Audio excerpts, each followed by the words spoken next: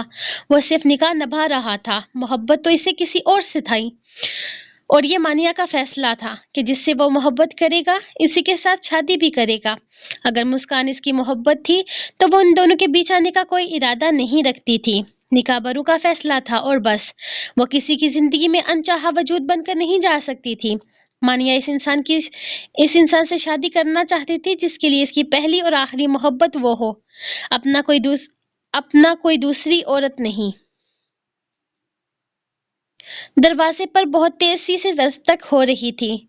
ظالم گہری نیند سو رہا تھا۔ جب دروازے پر اس طرح کی دستک سن کر وہ تیزی سے اٹھا۔ دادا سائیں کو دل کی بیماری تھی، اس لیے وہ ہر وقت الرٹ رہتا تھا۔ تیزی سے اٹھتے ہوئے اس نے دروازہ کھولا تو مسکان بنا دوپٹے کے اس کے سامنے کھڑی تھی۔ اس نے غصے سے مسکان کو دیکھ کر نظریں پھیر لی تھی۔ یہ لڑکی کیوں اس کے ضبط کو آزماتی تھی؟ لگتا ہے بچی کچی شرم بھی پیچ کھائی ہے تم نے مسکان۔ یہ کیا حالت ہے تمہاری؟ وہ غصے سے گھرایا تھا۔ ظالم سائیں میری حالت پر غور کرنے کے بجائے اپنی منقوہ پر غور کریں، جو راتوں رات گھر سے بھاگ گئی ہے۔ مسکان ہانپتے ہوئے بولی۔ اس کی آواز میں خوف اور ایک عجیب سی چمک تھی۔ میں سچ کہہ رہی ہوں، وہ گھر پر نہیں ہے۔ تھوڑی دیر پہلے میں نے اسے حویلی سے چوری چھپے نکلتے دیکھا تھا۔ بلکہ اتنا ہی نہیں، وہ شام میں وہ فون پر کسی سے بات کرتے ہوئے کہہ رہی تھی کہ وہ حویلی سے نکل جائے گی، چاہے کچھ بھی ہو جائے۔ وہ یہاں حویلی میں نہیں رہے گی۔ حویلی کی نہ تو جاہلانہ رسموں کو وہ مانتی ہے اور نہ ہی وہ اس نکاح کو مانتی ہے، بلکہ وہ تو یہ بھی کہہ رہی تھی کہ شہر جاتے ہی وہ طلاق کے کاغذات بنوائے گی اور زبردستی طلاق بھی لے گی۔ اتنا ہی نہیں، میں نے خود تھوڑی دیر پہلے اسے اپنے باپ کی گاڑی نکالتے دیکھا ہے، تب ہی میں بھاگ کر آپ کے پاس آئی آپ کو بتانے کے لیے۔ وہ ابھی بول ہی رہی تھی جب ظالم اسے پیچھے دھکیلتے ہوئے تیزی سے نیچے گیا۔ ظالم سائیں، آپ کی منقوہ بھاگ گئی، آپ کی عزت دو کوڑی کا کر کے گئی ہے۔ ظالم سائیں، کیسی لڑکی سے دل لگایا ہے آپ نے؟ اس کو نہ تو اپنی عزت کا خیال ہے اور نہ ہی آپ کی عزت کا خیال ہے۔ مسکان اونچی اونچی آواز میں بول رہی تھی، جبکہ اس کا شور شرابہ سن کر حویلی میں قہر مچ گیا تھا۔ سب لوگ تیزی سے اپنے اپنے کمروں سے نکل رہے تھے، جبکہ مسکان اپنے پیچھے چھپائی ہوئی چادر کو خود پر لیتی تیزی سے اس کے پیچھے آئی تھی۔ وہ سچ میں اپنی شرم و حیا، غیرت، ہر چیز کو اپنے پیروں میں روندے بیٹھی تھی، صرف اور صرف اس شخص کو حاصل کرنے کے لیے۔ ہائے اللہ! ظالم سائیں کی منقوہ بھاگ گئی، ایک ملازمہ نے منہ پر ہاتھ رکھتے ہوئے چلا کر کہا، جبکہ چاچی سائیں بھی کمرے سے نکلتی ہوئی ان کی باتیں سن چکی تھی۔ ہائے اللہ! ظالم سائیں کی عزت کو دو کوڑی کا کر کے گئی ہے۔ رخصتی سے پہلے بھاگ گئی یہ لڑکی، کیسی بے شرم بے حیا ہے یہ تو ہمارے خاندان کے قابل ہی نہیں ہے۔ چاچی بھی اونچی آواز میں بولی تھی۔ ابھی اتنا زیادہ وقت ہرگز نہیں ہوا تھا کہ سب لوگ سو جاتے۔ ارشد صاحب نے کمرے سے نکلتے ہوئے سارے معاملے کو سمجھنے کی کوشش کی تھی۔ ان کی بیٹی ایسا تو نہیں کر سکتی تھی، اسے اپنے باپ پر یقین ہونا چاہیے تھا، وہ اپنی بیٹی کے ساتھ کچھ برا تو نہیں ہونے دے سکتے تھے۔ اب بھی اسی لڑکی کو دلہن بنانا چاہو گے تم ظالم شاہ؟ اب بھی؟ ارے تمہاری عزت کو دو کوڑی کا کر کے چلی گئی۔ ابھی تھوڑی دیر پہلے رسم کے دوران تمہاری اماں سائیں نے 1000 عورتوں کو بتایا تھا کہ تمہاری منقوہ کی رخصتی کروا رہے ہیں افنان کی شادی کے ساتھ، اور اب یہ تماشا، وہ لڑکی ہی بھاگ گئی۔ بابا سائیں غصے سے پاگل ہو رہے تھے، جبکہ ظالم کی آنکھوں میں عجیب سی وحشت تھی۔ وہ ان لوگوں کی باتیں سننے کے بجائے تیزی سے باہر نکلتے ہوئے اپنے گارڈ کے ہاتھوں سے ریوالور چھین چکا تھا۔ ظالم سائی کہاں جا رہے ہو تم؟ وہ بچی ہے، نادان ہے، اللہ کا واسطہ ہے ایسا کچھ مت کرنا۔ پھوپھا سائی تیزی سے اس کے پیچھے بھاگی تھی، جبکہ وہ کسی کی بھی پرواہ کیے بغیر گاڑی زن سے اڑا لے گیا تھا۔ ظالم شاہ حویلی سے نکل کر اپنی گاڑی کی طرف بڑھا۔ اس کے ہاتھوں میں ریوالور کی ٹھنڈی دھات اس کے غصے کی تپش کو مزید بڑھا رہی تھی۔ وہ پلکیں جھپکتے ہوئے گاڑی میں سوار ہوا اور ایک جھٹکے سے گاڑی سٹارٹ کر کے اسے سڑک پر ڈال دیا۔ اس کے دماغ میں بس ایک ہی خیال گونج رہا تھا کہ اس طرح رات کے اندھیرے میں وہ لڑکی نکلی کیسے تھی، اور اسے یہ بھی ڈر تھا کہ گاؤں میں ان کے دشمنوں کی کمی نہیں تھی۔ اگر ان کے کسی دشمن کو بھنک لگ گئی کہ ان کے گھر کی عزت، ان کے گھر کی عورت گھر سے نکلی ہے تو کیا ہو سکتا تھا؟ یہ سوچ کر ہی اسے مزید غصہ آنے لگا۔ مانیہ ظالم شاہ، آج میں تمہیں زندہ نہیں چھوڑوں گا، وہ بے قابو ہو کر بڑبڑایا۔ اس کی آواز گاڑی کے شیشوں سے ٹکرا کر واپس اس کے کانوں میں لوٹ رہی تھی۔ آج جو تم نے میرے ساتھ کیا ہے اس کی سزا بھگتنی پڑے گی تمہیں مانیہ ظالم شاہ۔ اس نے غصے میں اسٹیئرنگ پر زوردار ہاتھ مارا۔ گاڑی سڑک پر بل کھاتی ہوئی آگے بڑھی۔ اس کی آنکھوں میں وحشت تھی، چہرے پر غصے کی سرخی چھائی ہوئی تھی۔ اسے یقین نہیں آ رہا تھا کہ مانیہ ایسا کر سکتی ہے۔ میں پورے خاندان کے خلاف جا رہا تھا تمہارے لیے، تم نے میری عزت کو دو کوڑی کا کر دیا، وہ پھر بڑبڑایا۔ اس کے اندر کا غرور اور انا شدید چوٹ کھا چکے تھے۔ سڑک پر گاڑی کی رفتار بے قابو ہو چکی تھی۔ کبھی وہ گاڑی کی سپیڈ انتہائی تیز کرتا جیسے سب کچھ پیچھے چھوڑ دینا ہو، اور کبھی اچانک زوردار بریک لگاتا جیسے اس کا غصہ اسے ٹھہرنے پر مجبور کر رہا ہو۔ اس کے خیالات بکھرے ہوئے تھے، دماغ میں آگ لگی ہوئی تھی۔ وہ اپنی بے عزتی کا بدلہ لینا چاہتا تھا، مانیہ کو اس کی حرکت کی سزا دینا چاہتا تھا جو اس نے حویلی کے روایات کے خلاف جا کر کی تھی۔ ہر گزرتا لمحہ اس کے غصے کو مزید بھڑکا رہا تھا۔ حویلی میں قہر مچا ہوا تھا۔ ظالم شاہ کے ریوالور لے کر نکلنے کے بعد عالیہ بیگم کی چیخیں بند نہیں ہو رہی تھی۔ وہ دیوانوں کی طرح کبھی اپنے شوہر ارشد صاحب کے پاس جاتی تو کبھی بابا شاہ کے قدموں میں گر جاتی۔ وہ اسے مار ڈالے گا۔ بابا سائیں عالیہ بیگم تڑپ تڑپ کر رو رہی تھی۔ ان کا دوپٹہ سر سے سرک چکا تھا اور آنکھوں سے آنسو کی جھڑی لگی تھی۔ پلیز اسے روکیں، میری بچی کو مار ڈالے گا وہ، میری مانیہ کو، وہ نہیں بچے گی۔ ظالم کے غصے سے وہ اسے مار ڈالے گا۔ ارشد صاحب نے انہیں تھامنے کی کوشش کی، ان کا اپنا دل بھی دہل رہا تھا، لیکن عالیہ بیگم کی بے چینی کم نہیں ہو رہی تھی۔ وہ جانتی تھی کہ وہ اپنی بیٹی سے کتنا ہی ناراض کیوں نہ ہو، لیکن ظالم کے غصے کا وہ اچھی طرح سے واقف تھی۔ ظالم اس وقت کسی کی نہیں سنے گا۔ بابا سائیں، عالیہ بیگم اپنے باپ کی طرف پلٹی، ان کی آواز حلق میں اٹک رہی تھی۔ بابا سائیں، وہ آپ کی بات مانتا ہے، اسے روکیں، وہ اسے زندہ نہیں چھوڑے گا۔ بابا سائیں کا چہرہ بھی پریشانی سے زرد پڑ چکا تھا۔ انہوں نے سر جھکا کر ایک بے بسی بھری نگاہ اپنی بیٹی پر ڈالی۔ اس وقت ظالم کسی کی نہیں سنے گا عالیہ، اب معاملہ اس کی غیرت پر آ گیا ہے۔ ان کے الفاظ عالیہ بیگم کے دل میں خنجر کی طرح پیوست ہو رہے تھے۔ ان کی باتیں سن کر عالیہ بیگم اور بھی بری طرح سے تڑپ تڑپ کر رونے لگی۔ انہیں لگا جیسے ان کی بیٹی کا قسمت کا فیصلہ ہو چکا ہے۔ دوسری طرف اس تمام شور شرابے کے بیچ مسکان اور چاچی ایک دوسرے کو دیکھ کر مسکرا رہی تھی۔ ان کا تیر سیدھا نشانے پر لگا تھا۔ مانیہ اب ظالم کی نظروں سے گر چکی تھی۔ ان کا منصوبہ کامیاب ہو رہا تھا۔ مانیہ نے گاڑی تو چلا لی تھی، مگر اب اسے سمجھ نہیں آ رہا کہ وہ جائے کدھر۔ شہر کا راستہ اسے معلوم نہیں تھا اور گاؤں کی سڑکیں اسے ہر طرف ایک جیسی لگ رہی تھی۔ وہ کبھی ایک طرف گاڑی گھماتی تو کبھی دوسری طرف، بس وہ یہاں سے فرار ہونا چاہتی تھی۔ اس کا دل سینے میں زور زور سے دھڑک رہا تھا۔ خوف اور بے یقینی کی اس کے ہر فیصلے کو دھندلا رہے تھے۔ اچانک اسے محسوس ہوا کہ پیچھے کچھ آوارہ لڑکے اس کی گاڑی کا پیچھا کر رہے ہیں۔ یہ کون تھے؟ مانیہ کو ہرگز نہیں پتا تھا، مگر کہ ان کے انداز سے ظاہر ہو رہا تھا کہ وہ غلط ہیں۔ ان کے ہاتھوں میں شراب کی بوتلیں تھیں اور وہ عجیب سے انداز میں آوازیں کس رہے تھے۔ وہ لوگ بے ڈھنگے انداز میں ہنسی مذاق کر رہے تھے جو خوفناک لگ رہا تھا۔ مانیہ کا دل دہل گیا۔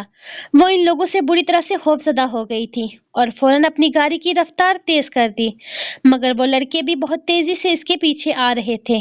شاید وہ جان چکے تھے کہ اس گاڑی میں اکیلی لڑکی ہے، اسی لیے وہ اس کے پیچھے آنے لگے تھے، لیکن ان کے انداز بتا رہے تھے کہ ان کا مقصد صرف اسے تنگ کرنا نہیں ہے۔ مانیہ کو راستہ بھی نہیں پتا تھا کہ وہ کدھر جا رہی ہے۔ وہ پاگلوں کی طرح ہر طرف گاڑی گھماتی جا رہی تھی۔ جہاں بھی اسے راستہ ملتا وہ ادھر ہی مڑ جاتی۔ اسے نہیں معلوم تھا کہ یہ راستہ کہاں جا رہا ہے۔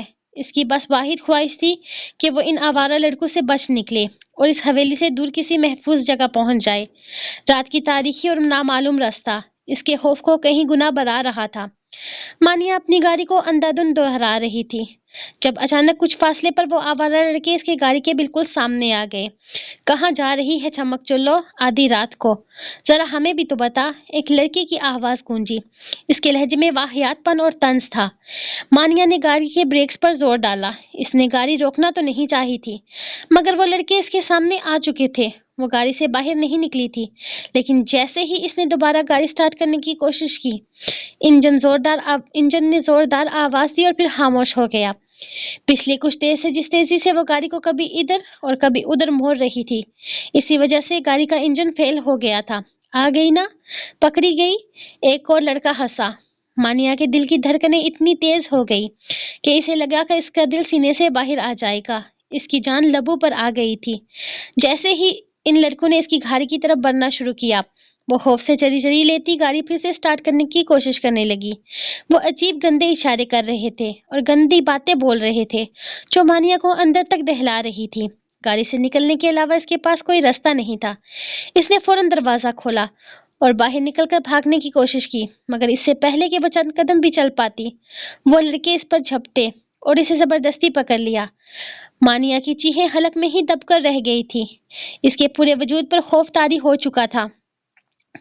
مانیہ کی چیخیں رات کی خاموشی میں دب کر رہ گئی۔ ان لڑکوں نے اسے زبردستی ایک بڑے پتھر پر گرا دیا۔ مانیہ نے ہر ممکن کوشش کی کہ وہ اپنا آپ چھڑوا لے لیکن نشے میں دھت ان لڑکوں کی طاقت کے آگے وہ بے بس تھی۔ ایک لڑکے نے بے شرمی سے اپنی شرٹ اتاری جبکہ باقیوں نے اس کے بازوؤں اور ٹانگوں کو مضبوطی سے پکڑنے کی کوشش کی۔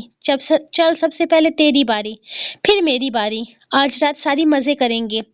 ایک ایک کہکا آواز رات کے سناٹے میں ایک خوفناک گونج بن گئی۔ مانیہ اپنا آپ سنبھال نہیں پا رہی تھی۔ وہ حد سے زیادہ ڈر گئی تھی۔ اس کی چیخیں وقفے سے نکل رہی تھی مگر وہ لڑکے نشے میں چور تھے، انہیں کوئی پرواہ نہیں تھی۔ انہوں نے وحشیانہ انداز میں اس کے منہ پر ایک کے بعد ایک تھپڑ رسید کیا۔ اس کا چہرہ درد سے بگڑ گیا۔ وہ اس کی حالت خراب کر رہے تھے۔ ایک لڑکے نے اس کے جبڑے کو اتنی زور سے پتھر کے ساتھ دبایا کہ اس کی چیخوں کا گلا گھٹ گیا۔ وہ صرف سسکیاں بھرنے لگی۔ اس کی آنکھوں میں بے بسی اور دہشت کے سوا کچھ بھی نہیں تھا۔ مانیہ کی سسکیاں اور نشے میں دھت ان لڑکوں کے واہیات قہقہے رات کی گہری خاموشی میں زہر گھول رہے تھے۔ وہ بے بسی سے پتھر پر پڑی تھی، ہر ممکن کوشش کے باوجود خود کو چھڑوا نہیں پا رہی تھی۔ اس کے جسم پر ان کے گندے ہاتھوں کا لمس کسی زہر کی طرح پھیل رہا تھا۔ اسے لگا بس اب سب کچھ ختم ہو جائے گا۔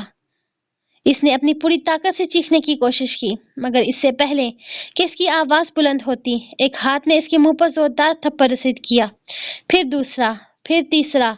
شاید وہ اسے تکلیف کی انتہا پر لے جانا چاہتے تھے۔ اس کی آنکھوں میں بے بسی اور دہشت کے سوا کچھ بھی نہیں تھا۔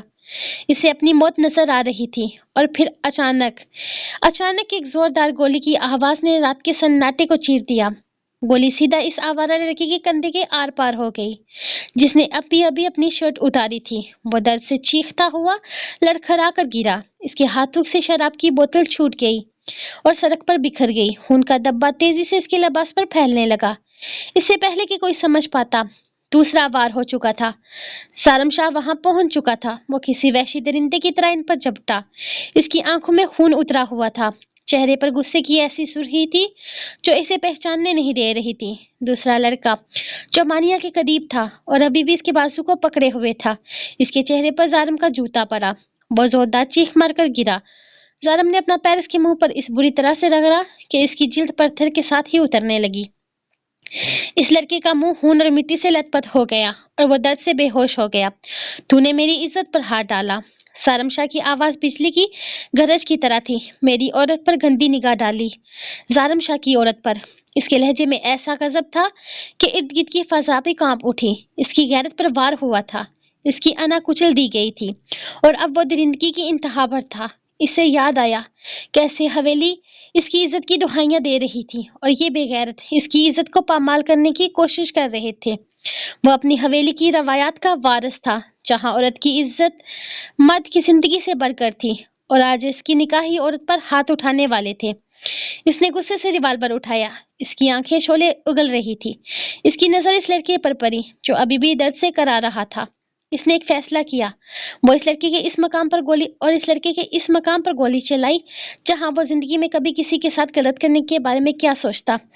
لوگ ساری زندگی اس کی نامردگی پر ترس کھائیں گے۔ گولی کی آواز دوبارہ گونجی اور وہ لڑکا تڑپ تڑپ کر خاموش ہو گیا۔ اس کے بعد زارم نے باقی دونوں لڑکوں کو بھی نہیں بخشا۔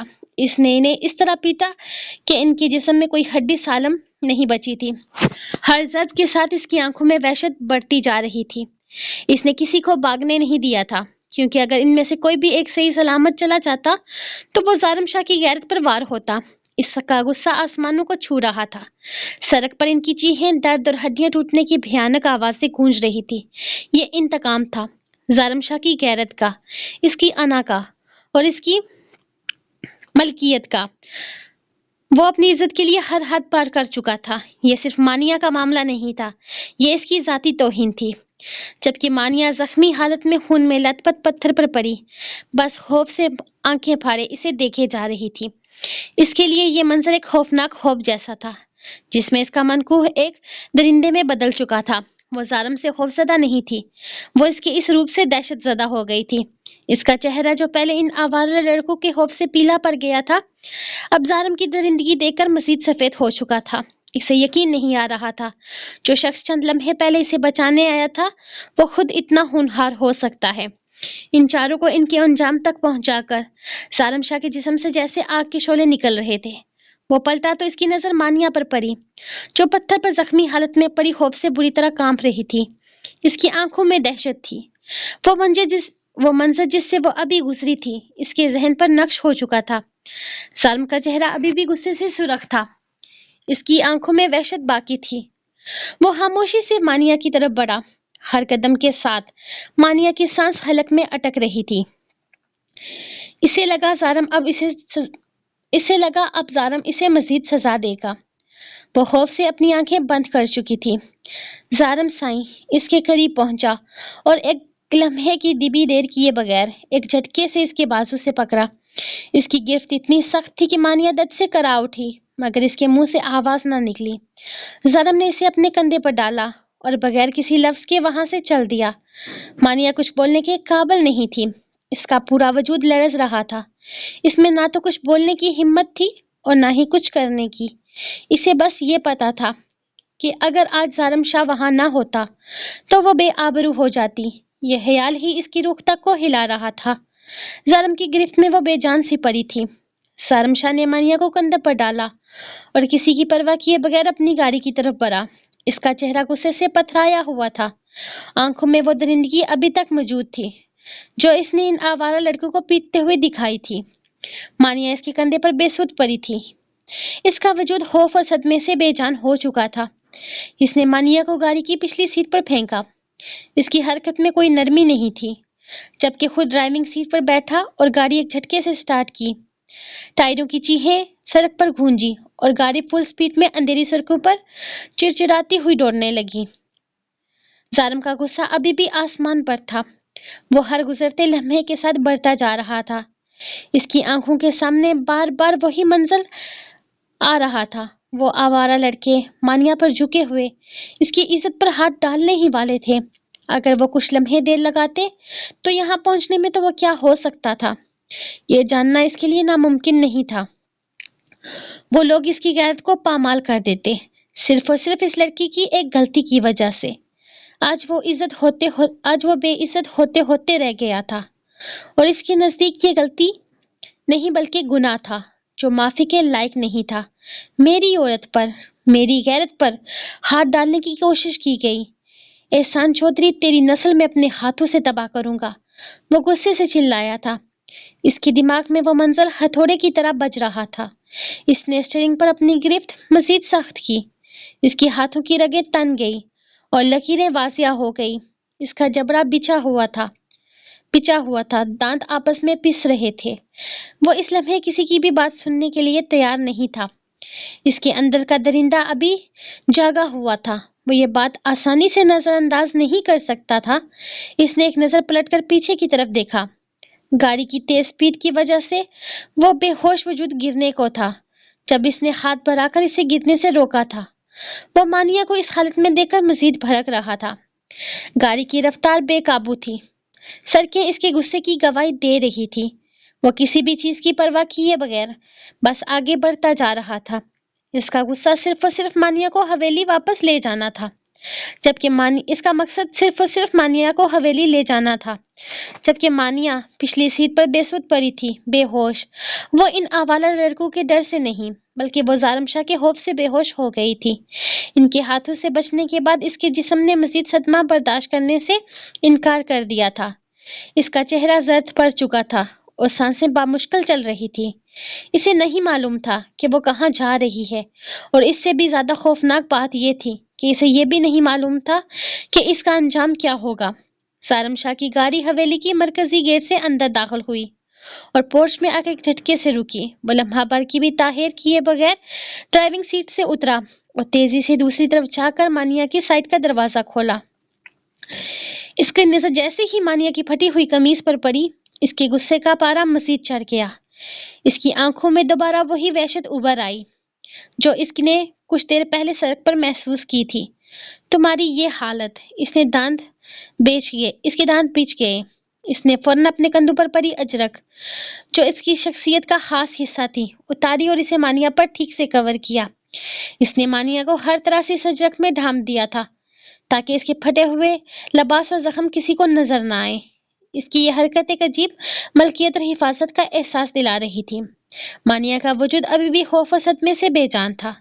اسے اجرک میں اچھی طرح سے لپیٹنے کے بعد ظالم نے ایک بار پھر اسے اپنے کندھے پر اٹھایا۔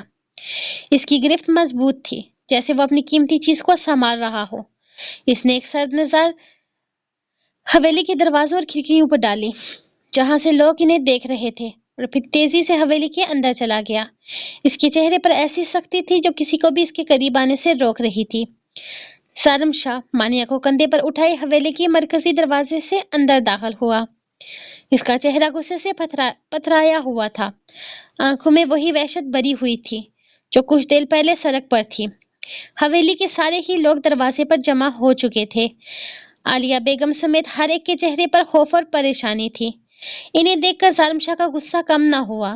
وہ کسی کی پرواہ کیے بغیر مانیہ کو کندھے پر لادے تیزی سے اندر داخل ہوا۔ وہ سیدھا مرکزی ہال میں آیا اور ایک جھٹکے سے مانیہ کو اپنے کندھے سے اتار کر سامنے پڑے صوفے پر پٹک دیا۔ مانیہ درد سے کرا اٹھی۔ اس کی بے ہوش حالت اور بھی ابتر ہو گئی۔ اس کے جسم پر پہلے سے ہی گہرے زخم تھے۔ وہ اٹھی نہیں، بس بے جان سی صوفے پر پڑی رہی۔ وہ بے ہوش تھی، شاید اسی لیے زندہ تھی۔ اگر وہ ہوش میں ہوتی تو یقیناً ظالم شاہ اس کی جان نکال چکا ہوتا۔ مانیہ کی بے ہوش حالت دیکھ کر عالیہ بیگم کا دل دہل گیا۔ وہ تیزی سے دوڑتے ہوئے اس کے پاس آئی۔ ان کی آنکھوں میں آنسو تھے۔ وہ مانیہ کا چہرہ تھام کر اسے ہلانے لگی۔ ابھی کوئی سزا نہیں دی ہے آپ کی بیٹی کو، ظالم شاہ کی گرجدار آواز گونجی۔ اس نے عالیہ بیگم کو ایک سرد نگاہ سے دیکھا۔ فی الحال جیسی گئی تھی ویسے ہی آئی ہے، ہوش میں لائیے اسے، اس سے سارے حساب کتاب میں پورے کروں گا، اور تیار کریے گا اسے۔ کل میری بہن افنان اس گھر سے رخصت ہوگی اور یہ میرے کمرے میں چاہے۔ ارشد صاحب، اب مزید آپ کی کوئی بات نہیں سنوں گا میں۔ آپ کی بیٹی جو کر سکتی تھی کر چکی ہے۔ میں اسے مزید اپنی عزت کو داغ لگانے کا کوئی موقع نہیں دوں گا۔ اگر آپ کو اپنی بیٹی کو یہاں سے لے جانے کا بہت شوق ہے تو یہ اپنے قدموں پر نہیں بلکہ چار کندھوں پر جائے گی، یہ بات یاد رکھیے گا، کیونکہ ظالم شاہ اب اسے جان سے تو مار سکتا ہے لیکن اس حویلی سے باہر نکلنے کی اجازت نہیں دے سکتا۔ وہ غصے سے دہاڑا۔ اس کے الفاظ میں ایسی دھمکی تھی جو ہر ایک کے دل میں اتر گئی۔ مسکان جو ابھی تک چاچی کے ساتھ کھڑی تھی، مانیہ کی حالت دیکھ کر پریشان ہو گئی۔ اس کے چہرے پر ایک لمحے کے لیے اطمینان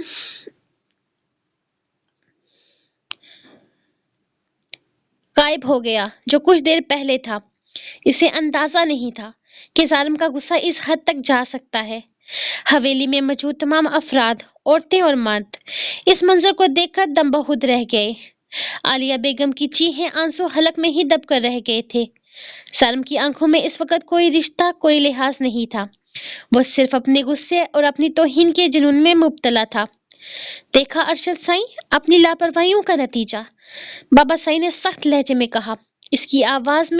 ان کی آواز میں ناگواری صاف چھلک رہی تھی۔ بیٹی کو سر چڑھا کر رکھا تھا، آدھی رات کو گھر سے نکل بھاگی، نہ جانے اس کے ساتھ کیا ہوا ہے۔ اس کی تو حالت سے ہی پتہ چل رہا ہے کہ کوئی انہونی ہوئی ہے اس کے ساتھ۔ چچا سائیں بھی پیچھے نہ رہے۔ ہم نے بھی بیٹیاں پالی ہیں ارشد سائیں، اور یقین کریں کہ گھر کی چار دیواری کے اندر بہت لاڈ پیار سے پالی ہیں۔ سر نہیں چڑھایا بیٹی کو کہ آدھی رات کو گھر سے نکل جائے۔ اس کے الفاظ میں طنز اور سازش دونوں تھی۔ ہر طرف سے ملامت سن کر ارشد صاحب کا سر جھک گیا۔ وہ اپنی بیٹی کی حالت اور خاندان کے تانوں کے درمیان بے بس کھڑے تھے۔ پھر بابا سائیں نے ایک گہری سانس لی۔ ان کے الفاظ انتہائی بھیانک اور فیصلہ کن تھے۔ ایک بات کان کر سن لو بیٹا سائیں، تم ہمارے گھر کے اکلوتے داماد ہو، ہمارے لیے بہت معزز ہو، تمہاری عزت ہماری عزت ہے، لیکن اب ایک بات ظالم سائیں صاف کہہ چکا ہے کہ وہ یا تو اس لڑکی کو جان سے مار ڈالے گا یا اس حویلی میں رکھے گا۔ اب فیصلہ تم نے کرنا ہے کہ تم اپنی بیٹی کا جنازہ لے کر جاؤ گے یا پھر اسے اپنے ہاتھوں سے رخصت کرو گے۔ ان کے الفاظ ایک ٹھنڈے پتھر کی طرح ارشد صاحب کے دل پر گرے۔ حویلی میں خوفناک خاموشی چھا گئی تھی اور سب کی نظریں ارشد صاحب پر تھی۔ حویلی میں موجود خاندان کے سب لوگ ارشد صاحب پر برسنا شروع ہو چکے تھے۔ ماحول میں پہلے سے زیادہ تناؤ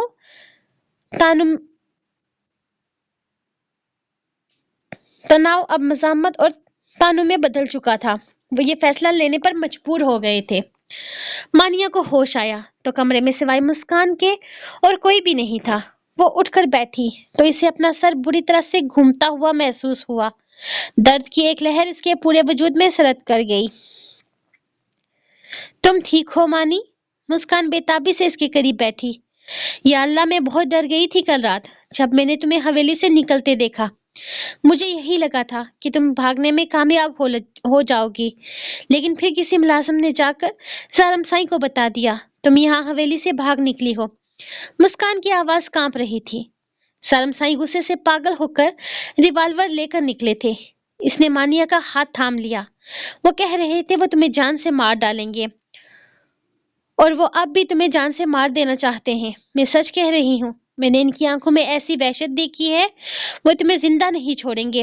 کچھ کرو مانیہ، کچھ کرو، ورنہ تو وہ تمہیں جان سے مار ڈالیں گے۔ مجھے بہت ڈر لگ رہا ہے۔ مسکان سسکیاں بھرنے لگی۔ اگر جان سے نہیں بھی مارنا تو ساری زندگی کے لیے تمہیں اپنے کمرے میں بند کر دیں گے۔ مانیہ اس کے انداز سے بہت زیادہ خوفزدہ ہو گئی تھی۔ وہ تو ظالم کی آنکھوں میں وحشت دیکھ کر اندازہ لگا چکی تھی کہ وہ اسے جان سے مار دینا چاہتا ہے۔ اسے مسکان کی گواہی کی ضرورت نہیں تھی، لیکن یہ جان کر کہ وہ اسے مارنے کے لیے ہی گھر سے نکلا تھا، اس کے خوف میں مزید اضافہ ہو چکا تھا۔ مسکان، میں کیا کروں؟ مجھے کچھ سمجھ نہیں آ رہا۔ مانیہ کی آواز بامشکل نکل رہی تھی۔ میں شاید گاؤں سے نکل جاتی، لیکن وہ لوگ میرے رستے میں آ گئے اور مجھے پتہ ہی نہیں چلا کہ رستہ کس طرف ہے۔ میں بری طرح سے کنفیوز ہو گئی۔ اگر ظالم سائیں نہیں آتے تو وہ لوگ میری عزت، وہ کہتے کہتے بری طرح سے سسکنے لگی۔ اس کے جسم پر خوف کا راج تھا۔ مسکان نے ایک نظر اسے دیکھا، پھر چہرے پر حیرانگی سجا کر اس کی آنکھوں میں جھانکنے لگی۔ کیا مطلب؟ ان لوگوں نے تمہارا ریپ؟ اس کی آواز میں ہولناکی تھی۔ مانیہ نے نفی میں سر ہلایا۔ نہیں، ظالم سائیں پہنچ گئے تھے، انہوں نے میری عزت بچا لی، ورنہ آج میں کسی کو منہ دکھانے کے قابل نہ رہتی۔ اس کی آواز میں گہرا پچھتاوا تھا۔ میں نے بہت بڑی غلطی کی مسکان، مجھے اس طرح سے رات کو گھر سے نہیں بھاگنا چاہیے تھا۔ ظالم سائیں جو بھی ہیں، جیسے بھی ہیں، میرے شوہر ہیں، میرے محرم ہیں۔ مانیہ کی آواز میں ایک عجیب سی تبدیلی آ چکی تھی۔ مسکان، ظالم سائیں کم از کم مجھے دنیا کی ٹھوکروں میں نہیں پھینکیں گے۔ میں عورت کے درجے سے گر گئی تھی۔ میں نے ایک دفعہ اپنی عزت کا خیال نہ کیا۔ وہ لڑکے مجھے جان سے نہیں مار رہے تھے، لیکن انہیں اپنے اتنے قریب دیکھ کر میں نے موت کو اپنی رگوں میں اترتا محسوس کیا ہے۔ اگر ظالم سائی نہ آتے تو وہ مجھے برباد کر دیتے، میری زندگی برباد ہو جاتی، اس کے بعد میں جی کر بھی کیا کر لیتی۔ وہ بری طرح سے سسکتے ہوئے مسکان کو بتا رہی تھی۔ مسکان کو اس کی یہ بدلی ہوئی ٹون سے پریشانی ہونے لگی۔ وہ تو اسے یہاں سے نکال کر اپنا راستہ صاف کر رہی تھی، لیکن مانیہ کا یہ بدلتا رویہ اسے پریشان کر رہا تھا۔ تو اب کیا کرو گی تم؟ مسکان نے اسے دیکھتے ہوئے کہا۔ اس کے لہجے میں اب تلخی تھی۔ کس طرح اس شادی سے بچنے کے لیے یہاں سے نکلو گی؟ مانیہ نے گھبرا کر اسے دیکھا۔ نہیں مسکان، اب میں ایسی کوئی حرکت نہیں کروں گی جو مجھے یہ میرے ماں باپ کو ذلیل کر دے۔ اللہ نے ایک دفعہ میری عزت بچانے کے لیے میرے مسیحا کو بھیجا ہے، ہر دفعہ قسمت اتنی مہربان نہیں ہوتی۔ شاید میں ساری زندگی اس شخص کی قید میں رہ لوں گی، لیکن اپنی بربادی کو دوبارہ نہیں دیکھ سکتی۔ تو کیا مطلب؟ تم ظالم شاہ سے شادی کر لو گی؟ مسکان کے لہجے میں اچانک ہی تلخی آ گئی تھی۔ اس کا چہرہ سخت ہو گیا جب اچانک دروازہ کھلا اور بابا اندر داخل ہوئے۔ مانیہ نے بابا کو دیکھتے ہی تیزی سے اٹھ کر ان کے گلے لگنا چاہا، مگر بابا نے ہاتھ کے اشارے سے اسے دور ہی روک دیا۔ ان کی آنکھوں میں گہرا دکھ اور بے بسی تھی جو مانیہ کو اندر تک توڑ گئی۔ میں نے اپنی بیٹی کو ہمیشہ اپنے بیٹے کی طرح پالا تھا، بابا کی آواز بھر گئی، لیکن مجھے افسوس ہے کہ میری بیٹی نے مجھ پر یقین نہیں کیا۔ میں دنیا سے لڑ جاتا میری بچی، لیکن میں کبھی تمہاری مرضی کے خلاف فیصلہ نہ کرتا۔ لیکن کل رات جو حرکت تم نے کی ہے، انہوں نے گہری سانس لی۔ اس کے بعد اب میں تم پر یقین نہیں کر سکوں گا۔ ان کی نظریں مانیہ پر جم گئی۔ ایک سوال تھا جو ان کے چہرے پر آیا تھا۔ کہاں جا رہی تھی تم بھاگ کر؟ میں جانتا ہوں جو وجہ شادی سے انکار کی تم نے بتائی ہے، وہ ساری اتنی بڑی وجہ نہیں ہے کہ تم دو خاندانوں کو توڑنے کا فیصلہ کر دو۔ تو بتاؤ مجھے، کیا کوئی بڑی وجہ ہے؟ کیا ظالم سائی تمہاری پسند نہیں ہے؟ کیا تمہاری زندگی میں کوئی اور؟ بابا خدا کے لیے آپ کیسی باتیں کر رہے ہیں؟ مانیہ تڑپ اٹھی۔ اپنی باپ کے منہ سے ایسے الفاظ سن کر اسے لگا جیسے کسی نے اس پر ٹھنڈا پانی ڈال دیا ہو۔ ایسا کچھ بھی نہیں ہے۔ وہ نفی میں سر ہلاتی انہیں یقین دلانے لگی۔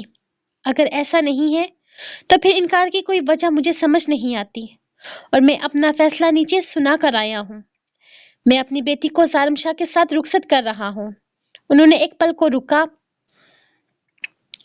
کیا تمہیں کوئی اعتراض ہے؟ مانیہ نے ایک نظر ان کی بے بس آنکھوں میں دیکھا، جہاں اس کے لیے درد اور بے یقینی صاف جھلک رہی تھی۔ وہ جانتی تھی کہ اس وقت اس کے باپ پر کیا گزر رہی ہے۔ اس نے نفی میں سر ہلایا اور آہستہ سے ان کے قریب ہوئی، پھر ان کے سینے پر سر رکھ کر خاموشی اختیار کر لی۔ اس کے فیصلے میں اب کوئی مزاحمت نہیں تھی، صرف تقدیر کے آگے سر جھکانے کی بے بسی تھی۔ جبکہ مسکان کو لگا وہ سب کچھ کر کے بھی خالی ہاتھ رہ گئی ہے۔ مانیہ کا یہ فیصلہ اس کے لیے کسی دگچے سے کم نہیں تھا۔ اس کے چہرے پر حسرت اور مایوسی کے سائے گہرے ہو گئے۔ حویلی میں شادی کی رونقیں اپنے عروج پر تھی۔ آج افنان کی بارات کی آمد اور رخصتی کا دن تھا۔ حویلی کو دلہن کی طرح سجایا گیا تھا۔ رنگ برنگی لائٹیں اور پھولوں کے گجرے ہر طرف بکھرے ہوئے تھے۔ ڈھولک کی تاپ اور شادی کے گیتوں کی گونج نے ماحول کو ایک خاص رنگ دے رکھا تھا، مگر اس سب کے پیچھے ایک عجیب سی بوجھل خاموشی بھی تھی۔ آج دو رخصتیاں ہونی تھی، ایک افنان کی جو اپنی خوشی میں مگن تھی، اور دوسری مانیہ کی جس کی آنکھوں میں ابھی بھی کل کی رات کی وحشت اور آنے والی زندگی کی بے یقینی صاف چھلک رہی تھی۔ صبح سے ہی ظالم شاہ اپنی بہن افنان کی شادیوں کی تیاری میں پوری طرح سے مگن تھا۔ اس نے ایک سیکنڈ بھی ضائع نہیں کیا تھا۔ وہ ایک جگہ ٹک کر نہیں بیٹھ رہا تھا، ہر طرف اس کی موجودگی کا احساس ہو رہا تھا۔ کبھی وہ مہمانوں کو خوش آمدید کہتا نظر آتا، کبھی باراتیوں کا خیال رکھتا اور کبھی انتظامات کا جائزہ لیتا۔ اس کی آنکھوں میں تھکن کا نام و نشان نہیں تھا، البتہ اس کے چہرے پر ایک عجیب سی سختی ضرور نمایاں تھی۔ ہر مہمان کو وہ انتہائی تحمل اور اچھے اخلاق سے اٹینڈ کر رہا تھا، چہرے پر مسکراہٹ سجائے وہ لوگوں سے باتیں کرتا، ان کی تواضع کرتا اور یہ یقینی بناتا کہ کسی کو کوئی کمی محسوس نہ ہو، لیکن تحمل صرف مہمانوں کے لیے تھا۔ بیچ بیچ میں ملازموں پر اس کا غصہ بھی بری طرح سے برس رہا تھا۔ کوئی چیز ذرا سے بھی اپنی جگہ سے ہٹتی یا کوئی کام اس کے معیار کے مطابق نہ ہوتا تو اس کی گرجدار آواز پورے حال میں گونج اٹھتی۔ ملازم سر جھکائے اس کے حکمات بجا لاتے۔ کسی کی ہمت نہیں تھی کہ اس کے سامنے چوں چرا کرے۔ افنان سرخ جوڑے میں مبلوس اپنے کمرے میں سہیلیوں اور کزنوں کے بیچ بیٹھی تھی، ہنستی مسکراتی مستقبل کے خواب بن رہی تھی۔ اس کی ہنسی کی آوازیں کمرے سے باہر تک آ رہی تھی۔ اس کے چہرے پر خالص خوشی تھی جو اس کے ہر انداز سے جھلک رہی تھی۔ دوسری طرف مانیہ ایک سائڈ کے کمرے میں اکیلی بیٹھی تھی۔ اس کے چہرے پر خوف اور صدمے کے گہرے سائے تھے۔ اس کی آنکھوں میں ابھی بھی کل رات کی دہشت اور آنے والی زندگی کی بے یقینی صاف جھلک رہی تھی۔ وہ خاموشی سے بیٹھی تھی جیسے کسی گہری سوچ میں گم ہو۔ کمرے میں ایک بوجھل خاموشی چھائی ہوئی تھی جو اس کے اندر کے طوفان کی عکاسی کر رہی تھی۔ اپنے کمرے میں گمسم بیٹھی وہ ظالم شاہ کو ہی سوچ رہی تھی کہ اچانک دروازہ کھلا اور چاچی بیگم اندر داخل ہوئی۔ ان کی آنکھوں میں ایک عجیب سی چمک تھی جس میں خوشی اور طنز شامل تھا۔ یہ کیا لڑکی، تم ابھی تک تیار نہیں ہوئی؟ چاچی بیگم نے اپنی مخصوص زہرآلود لہجے میں کہا۔ مامی، وہ میں بس تیار ہونے ہی لگی تھی، مانیہ نے پریشانی سے جواب دیا۔ اس کی آواز میں گھبراہٹ تھی۔ دیکھو لڑکی، یہی تمہاری قسمت ہے اور یہی سب کچھ ہونا ہے۔ چاچی بیگم اس کے قریب آئی۔ اس کی نظر مانیہ کے چہرے پر گری ہوئی تھی۔ ویسے تو تمہیں پتہ چل ہی گیا ہوگا، ظالم شاہ دوسری شادی کر لے گا۔ میرا مطلب ہے اس کی شادی مسکان کے ساتھ ہی ہونی ہے، لیکن تم اس کی خاندانی بیوی ہو تو وہ تمہیں چھوڑ نہیں سکتا۔ پھر اس کے بچپن کا نکاح ہے تمہارے ساتھ، لیکن کسی خوش فہمی میں مت رہنا۔ تمہاری شادی پتہ نہیں کتنے دن چلے گی، بلکہ چلنے کی تو بات کرنی ہی نہیں چاہیے۔ شادی تو ظالم شاہ کو چلانی ہے، اس کی خاندانی شادی ہے نا۔ خاندانی شادیاں چلانی پڑتی ہیں، اور پھر بچپن کا نکاح ہے تو اس کی مجبوری ہے۔ اگر تم منگیتر ہوتی تو بھی وہ نہ چھوڑتا۔ آخر غیرت کا سوال ہے۔ جو عورتیں اس حویلی کے مرد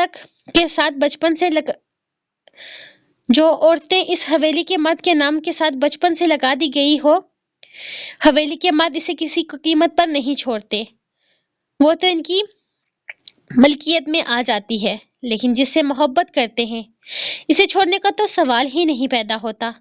وہ میری بیٹی مسکان کو نہیں چھوڑے گا کیونکہ وہ مسکان سے محبت کرتا ہے، لیکن تم مجبوری کا توق ہو، اس لیے وہ گلے میں لٹکانے پر مجبور ہے۔ مجھے تو لگا تھا تم ہی ان ساری چیزوں سے نکل جاؤ گی، آخر پڑھی لکھی شہر کی لڑکی ہو، لیکن تمہاری ڈگریاں اور کتابیں بھی تمہیں حویلی کے اصولوں کو توڑنا نہ سکھا سکی۔ خود کو ہر طرح سے تیار کر لو، سوتن کا بوجھ تمہیں سہنا ہوگا، کیونکہ ظالم سائیں تمہاری بغاوت کا سر کچل کر میری بیٹی سے شادی کرے گا۔ یہ طے ہے، ظالم سائیں کبھی تمہارا نہیں ہوگا، وہ تو میری مسکان کا بنے گا، بلکہ وہ تو ہمیشہ سے ہی مسکان کا ہے۔ اس بات کو قبول کر کے آ جاؤ اس کی پناہوں میں، یہی تمہاری قسمت ہے، یہی تمہاری اوقات ہے، اور اسی میں تم نے رہنا ہے۔ چاچی بیگم نے ایک زہریلی مسکراہٹ کے ساتھ اپنی بات ختم کی۔ اپنے آپ کو پوری طرح سے تیار کر لو۔ مانیہ چاچی کی باتوں پر حیران تھی۔ وہ اپنی بیٹی کو ایک مرد کی دوسری بیوی بنانے کو تیار تھی، صرف اور صرف محبت کے نام پر۔ مانیہ کے اندر ایک بار پھر سے بغاوت سر اٹھانے لگی۔ چھوٹی مامی، میں نہیں جانتی آپ سب لوگ ظالم سائیں کے حکم پر کس طرح سے چلتے ہیں، یا پھر اس کا حکم آپ کی آنکھوں کے لیے کیا اہمیت رکھتا ہے، لیکن اگر بات میری ذات پر آئی نا تو میں خاموشی تو ہرگز نہیں رہوں گی۔ آج میں یہ رخصتی کرنے پر مجبور ہوں، اپنے باپ کی عزت کی وجہ سے، ورنہ نہ تو مجھے اس حویلی کے اصولوں سے کوئی مطلب ہے اور نہ ہی ظالم شاہ سے۔ میں ظالم شاہ کو پہلے ہی چھوڑ چکی ہوں آپ کی بیٹی کے لیے۔ اس کی آواز میں طنز شامل تھا۔ لیکن مجھے افسوس ہے کہ آپ کی بیٹی مسکان ایک شخص کو صرف خود تک محدود نہیں کر سکی۔ کیسی عورت ہے، اگر اس کی جگہ میں ہوتی اور اس ظالم سائی مجھ سے عشق کا دعوے دار ہوتا تو یقین کریں میں اسے صرف اپنا بنانے کی خاطر اس پر خود کو وار دیتی، لیکن اسے کسی اور کی طرف دیکھنے کی اجازت نہیں دیتی۔ اور یہاں دیکھیں، عشق کا دعوے دار ہے، عشق کا دعوے دار وہ کسی اور کے ساتھ ہے اور شادی کسی اور سے کر رہا ہے، اور وہ اس کی دوسری بیوی بننے کا انتظار کر رہی ہے۔ مجھے تو لگا تھا کہ اگر میں رستے سے ہٹ جاؤں گی تو مسکان آسانی سے ظالم شاہ کو پا لے گی۔ آخر ظالم شاہ کی محبت ہے اور پھر ظالم شاہ بھی اس سے محبت کرتا ہے، لیکن افسوس کہ وہ دونوں اپنی محبت کے بیچ سے اس ریت و رواج کو نکال نہیں سکے۔ کتنے افسوس کی بات ہے، آپ کی بیٹی محبت کا دعویٰ کرنے کے باوجود بھی 3 سال تک ظالم سائیں کو صرف ایک عورت تک محدود رہنا نہ سکھا سکی۔ مانیہ کی آواز میں اب سختی اور تلخی تھی۔ آپ کی بیٹی جانے کیسی عورت ہے، برداشت بہت ہے اس میں، لیکن مجھ میں برداشت نہیں، اور یہ بات آپ کو آنے والے وقت میں پتہ چل جائے گی، کیونکہ وہ مسکان ہی ہے جو 3 سال کے موقع کو اپنے ہاتھ سے گنوا چکی ہے۔ میں نے اسے موقع دیا تھا، 3 سال دیے تھے، اگر چاہتی تو اس شخص کو اپنا بنا لیتی، لیکن افسوس، صد افسوس، یہ لڑکی پاگل ہو گئی ہے۔ تو جانتی بھی ہے اس حویلی میں تیری زندگی کیسی ہوگی؟ کیا فضول بکواس کر رہی ہے تو؟ ظالم شاہ تیرے سامنے دوسری عورت لے کر آئے گا اور تو میری طرف سے ظالم شاہ 1000 شادیاں کرے، مجھے فرق نہیں پڑتا، لیکن اگر میری حلق تلفی ہوئی تو میں اس حویلی کی اینٹ سے اینٹ بجا دوں گی۔ مجھے کسی کی ناکام محبت کی مثالیں نہ دیں، میرے پاس نکاح کی طاقت ہے۔ آپ نے اس حویلی کے مرد کو حق جتاتے دیکھا ہوگا، لیکن اب آپ اس حویلی کی عورت کو اپنا حق چھینتے دیکھیں گی۔ اس نے چاچی بیگم کی براہ راست آنکھوں میں دیکھتے ہوئے کہا تو ایک لمحے کے لیے انہیں اپنی بیٹی مسکان کا مستقبل خطرے میں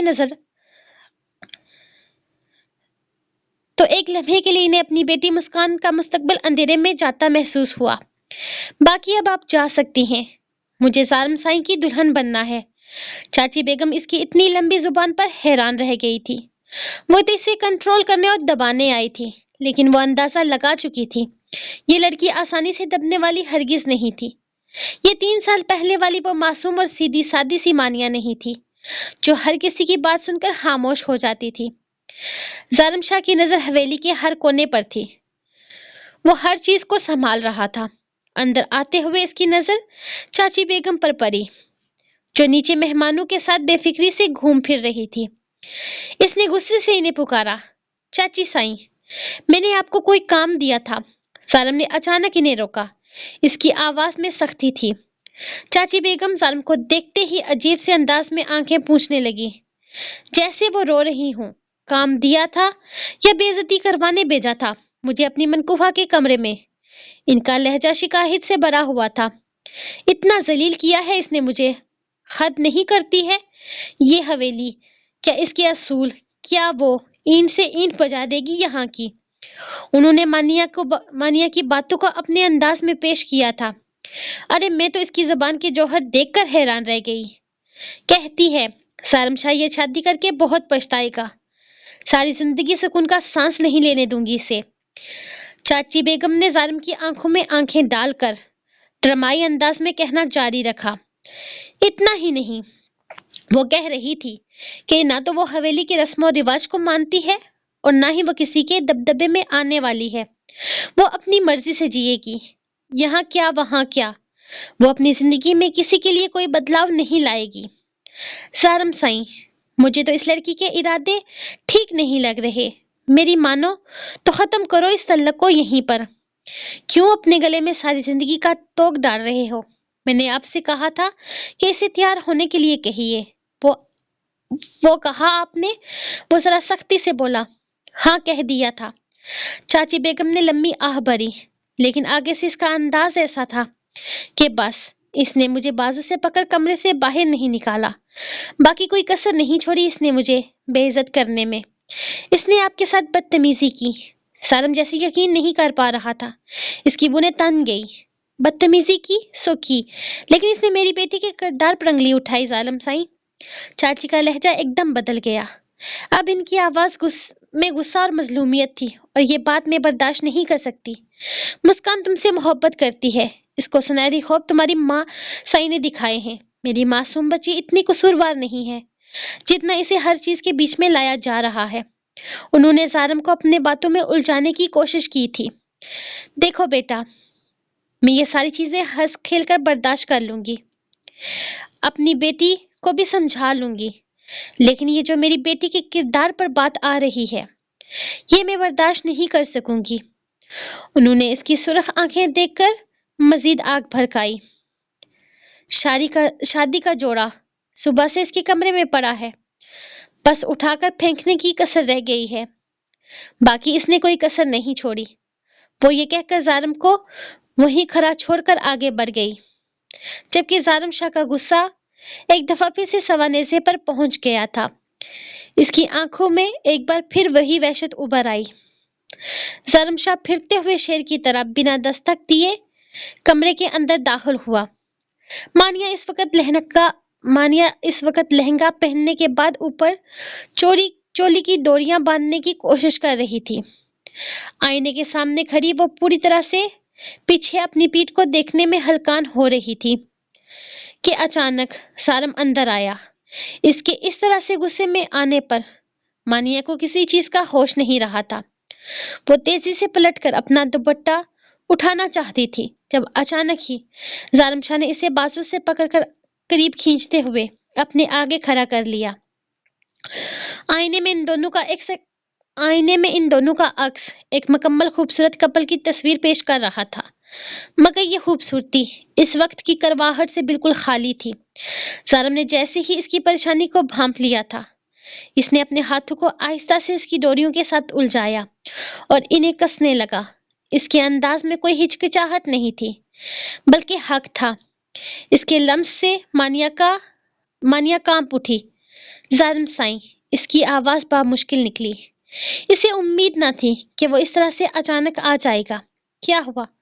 تم ایسے ریئیکٹ کیوں کر رہی ہو جیسے میں پہلی دفعہ تمہارے اتنے قریب آ رہا ہوں؟ وہ اچانک اس کے کان کے قریب جھکا اور سرگوشی نما آواز میں بولا۔ اس کی سرد آواز مانیہ کی روح تک سریت کر گئی۔ بھول گئی ہو وہ رات جو تم نے میری باہوں میں گزاری تھی؟ وہ آہستہ سے اس کے قریب سرگوشی کرتا جیسے اسے 3 سال پہلے کا کوئی لمحہ یاد کروانا چاہتا تھا۔ مانیہ ہکلا کر رہ گئی۔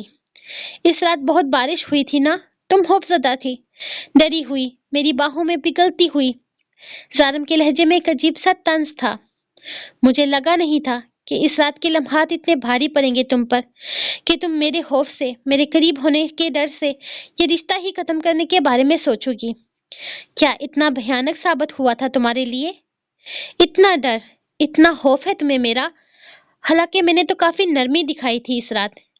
اس کے لہجے کا طنز مانیہ کو اپنے روح پر خنجر کی طرح چلتا محسوس ہو رہا تھا۔ اس نے مانیہ کو آئینے میں دیکھا۔ اس کا چہرہ سرخ ہو چکا تھا۔ اتنی سرخ کیوں ہو رہی ہو مسز زارم شاہ؟ لگتا ہے میں نے غلط موقع پر پچھلے زخم کو ریت دیے۔ خیر میں تمہیں بتا دوں، وہ رات اتنی بھیانک نہیں تھی جتنی بھیانک آنے والی رات ہوگی۔ زارم کے لہجے میں ایک شیطانی مسکراہٹ تھی، جبکہ مانیہ اپنی آنکھوں میں ہلکا سا خوف لیے آئینے میں اسے دیکھ رہی تھی، اور اس کی آنکھوں میں یہی خوف دیکھ کر اس کی آنکھوں کی چمک بڑھ گئی تھی۔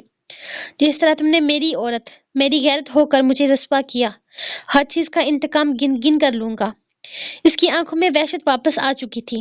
میں تم سے وعدہ کرتا ہوں، میں تمہارے حق سے اپنے حق اس طرح سے لوں گا کہ وہ گزری رات تمہاری زندگی کی سب سے خوبصورت رات ہوگی، لیکن ہر آنے والی رات بھیانک ترین۔ تمہارا انکار آنے والی ساری زندگی کے لیے تمہاری زندگی کا سب سے بھیانک لفظ نہ بنا دیا تو میرا نام بھی زارم شاہ نہیں۔ اس کی ڈوریوں کو کسنے سے مانیہ درد سے سسکنے پر مجبور ہو گئی۔ وہیں اس کے لفظوں پر وہ آنکھیں کھولے سرخ آنکھوں سے اسے دیکھ رہی تھی۔ لعنت ہے آپ کی محبت پر، مانیہ نے ہمت کر کے آئینے میں اس کی آنکھوں میں آنکھیں ڈال کر بولی۔ کیا بات ہے زارم شاہ، آپ کی معصوم محبت پر تو آپ کا غرور حاوی ہے۔ جیسی محبت آپ نے کی ہے، اللہ ایسی محبت کسی لڑکی کے نصیب میں نہ لکھے۔ اس کی عجیب و غریب بات پر زارم شاہ کو ذرا سا کھٹکا تھا۔ اس کے چہرے پر حیرانگی کے تاثرات ابھرے۔ اگر تم نے میری محبت کو سمجھا ہوتا تو حالات ایسے نہیں ہوتے۔ زارم کے لہجے میں سرد مہری تھی۔ تو تم کیا میری محبت پر لعنت بھیجو گی؟ ایسی محبت میں خود لعنت بھیجتا ہوں۔ بار میں گئی یہ محبت، زارم شاہ کے لیے غیرت سے بڑھ کر کچھ بھی نہیں۔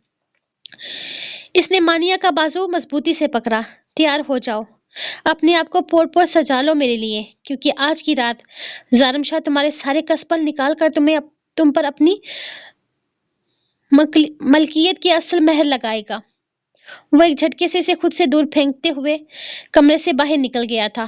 دروازہ زور سے بند ہونے کی آواز گونجی۔ مانیہ آئینے کے پاس کھڑی خود کو سسکنے سے روک رہی تھی۔ اس کا دل چاہ رہا تھا کہ وہ ٹوٹ کر روئے، مگر یہ رونے کا وقت نہیں تھا، بلکہ مقابلہ کرنے کا وقت تھا۔ اگر ظالم شاہ کو لگتا تھا کہ اس کے ساتھ شادی کر کے اور اسے حویلی کے کمرے تک محدود کر کے وہ اپنی محبت مسکان کے ساتھ ایک خوبصورت زندگی گزارے گا، تو ایسا وہ نہیں ہونے دیتی، کیونکہ اگر ظالم شاہ اس کے نکاح میں